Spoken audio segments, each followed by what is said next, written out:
redefine success.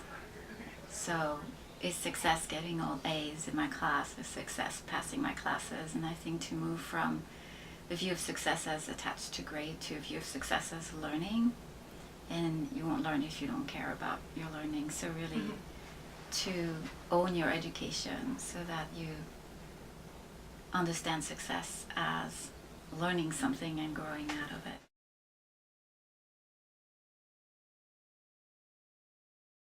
One of the big differences is the amounts of reading and the fact that you're left on your own to check on what it is you have to do and when it's due. So, you have the syllabus and it looks fine, but I think just having the sense that, oh, maybe I should line up all those things to see between my 3 or 4 classes when things are due. So that's one big difference that I've seen in my kids is the fact that you have to organize your work yourself. Nobody's going to do that for you. Nobody's going to remind you.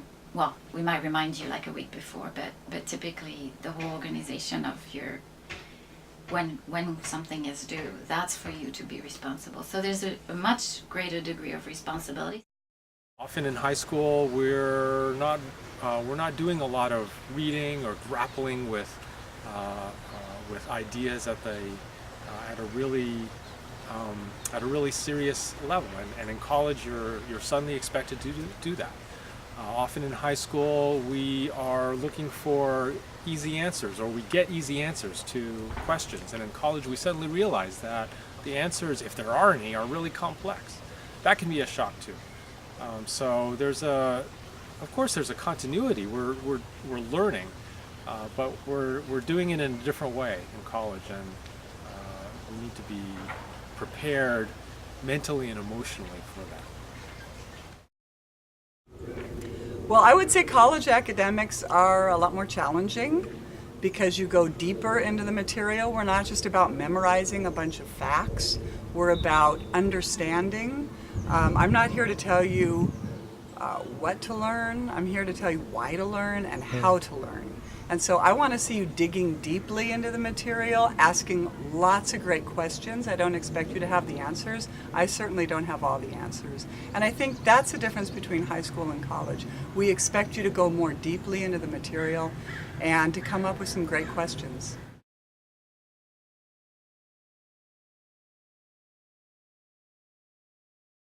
You'll notice that faculty love teaching our subjects. You'll notice that we take joy in what we teach. Find that joy and investigate it from there. Don't think of a class as something you have to check off your list.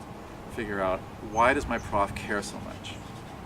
And if you can get inside your professors' heads about what makes their courses fun, you're going to tend to get out of those courses what your professors are putting in. And you'll tend to approach the readings more joyfully, and the assignments, and even the hard work, and even the drudgery more joyfully. But if you just think of them as units, or as requirements, or as grade points, then you're going to miss that joy. All right? If you want to pass, go to class. One of the things I always tell the students in their first year is not to be afraid to take some risks. So I was a Spanish major in college, but that was probably the class I did the worst in as a freshman. But I had the idea that I just wanted to be good at it, even though I wasn't that great at it.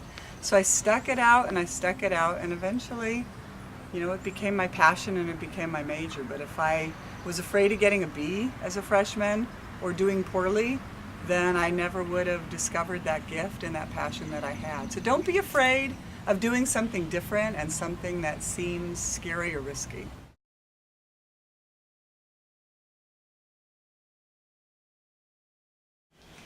That's a tough one. Yeah, I think one of the things that I think is helpful is to rethink. I mean, it doesn't sound like procrastination is kind of a first-year sin or something like that, and so you can pray to like the saint of that is supposed to help you with procrastination. That's one way to do it. Just like go and pray about it.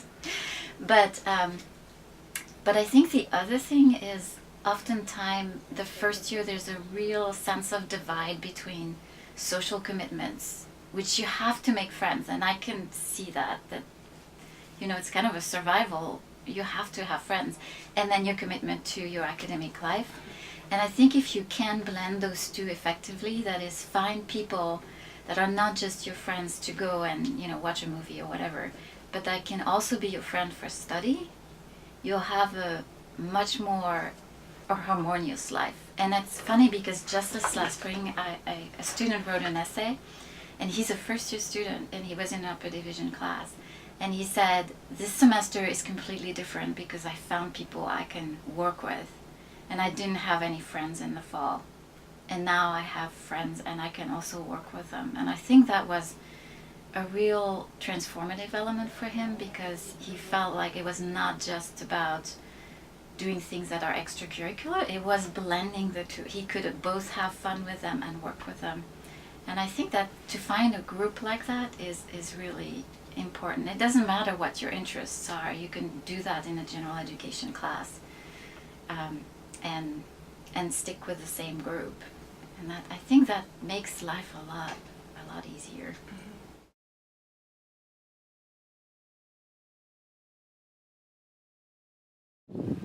Yeah, in high school, you went to school all day long. Then you had after-school activities, sports or music or drama or clubs. Then you had dinner, and you started working on homework about 7 at night. You try doing that in college, and you're roadkill. But the thing about college that's different is you don't have classes all day. You have lots of gaps in your schedule during the day. You may not have any classes on a Tuesday and Thursday, or you may just have 1 or 2. You want to make use of that time. And that's so different from high school, where it's easy to just sort of waste the time during the day and think about evening as the only time to do homework. But use the time during the day.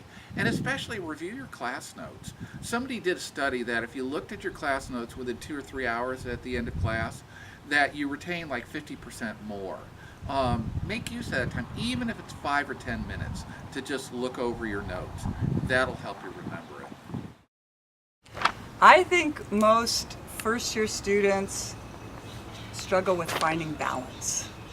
And by that I mean I often see them getting so excited about college because this is a wonderful place to be, but biting off way more than they can chew. And I'm not talking about academically, I'm talking about socially. So they end up saying yes to everything. They're in like 10 clubs, they're doing 10 ministries, they're hardly ever studying.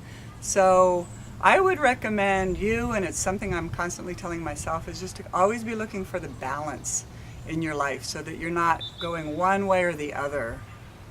Doing too much of one thing at the expense of, say in this case, your studies and your academics.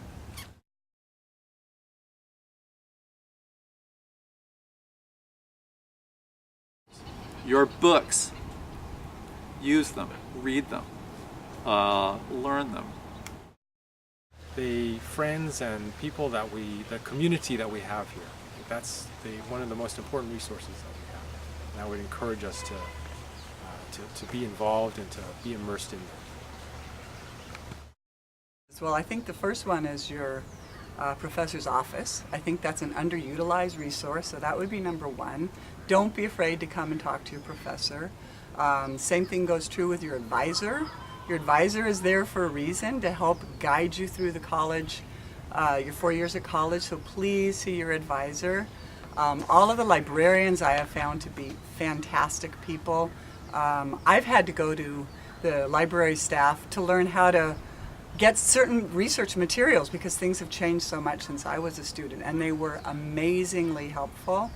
When you're a little bit older, I would say the Career and Life Planning Office is fantastic. So, yeah, those are just a few. Also on the list of resources for you to use your beds, get enough sleep. Use the grounds and get some exercise.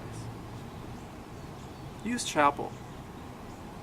Go to chapel and enjoy it. It's a marvelous program.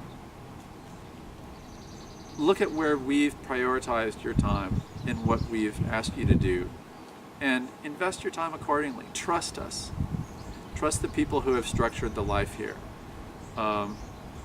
The rules say an hour in class of work should mean 2 hours outside class. Use those 2 hours. So the first resources I'd ask you to use are the ones that are just all around you, that don't have special names or special locations on campus.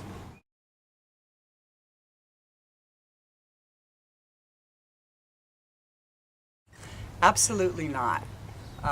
The thing I remember about my college experience were the times I sat in the office with my professor. And that to me is the most meaningful time. Even outside of the classroom, I love it when students come and get a chance to know me and share who they are with me, that whether it be their struggles, something they don't understand in a class, academically, or maybe it could be a family struggle that might help me help them better in class or understand a situation. The professors at Westmont really want to get to know you as people, not just as students. So never hesitate to come visit a professor. You'll make our day. You know, the funny thing is that I know that the problem is that they do hesitate and they think that, you know, either their question is stupid, which there's rarely a stupid question. And typically if someone has a question, the rest of the class has the same question as well, except maybe for a few people who don't know that they should have the question. So just to even know that your question is probably a shared question, I think would be helpful. And to also just come to the office. I think that's one of the hard things that to instill in students in their very first year in particular is that your door is open. And it's not typical again of high school, so it's just sort of a new habit. It's easier for seniors to come in because they know that, but oftentimes the time where you should really come is the first year, and you're hesitant to do that for a whole range of reasons, either because you don't want to look stupid or you think this person is scary or whatever. And we might be scary, but that's okay.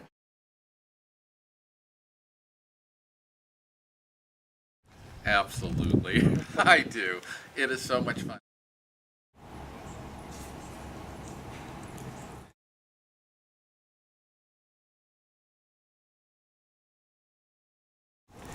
Do I enjoy teaching? Yeah. If that's not obvious, then I need to look differently when I teach, because I love teaching. And why do I teach? In part, I teach because I teach doctrine. I teach theology, and theology is the good stuff. You know, we love our fields, and we see such worth in what we do that we can't help but do it. But part of it is I'm just a teacher. I like explaining. My kids ask a simple question at home and they never get a simple answer because I'm a teacher, even if it's not theology they're asking about. For me, it is a real passion. It's more than just a career. I teach because I love having a relationship with students. I mean, that's why I'm here, and that's why I'm a place at Westmont, because I can actually have a relationship with you. I can hopefully inspire you to see something in a new way, to become excited about something you never knew before. And honestly, that's why I'm here. I'm a science nerd, so I do demos. One of the really fun things is to put students' lives at risk during the demo. And especially the students I know the best and like the best, they're always at risk of death during my demos.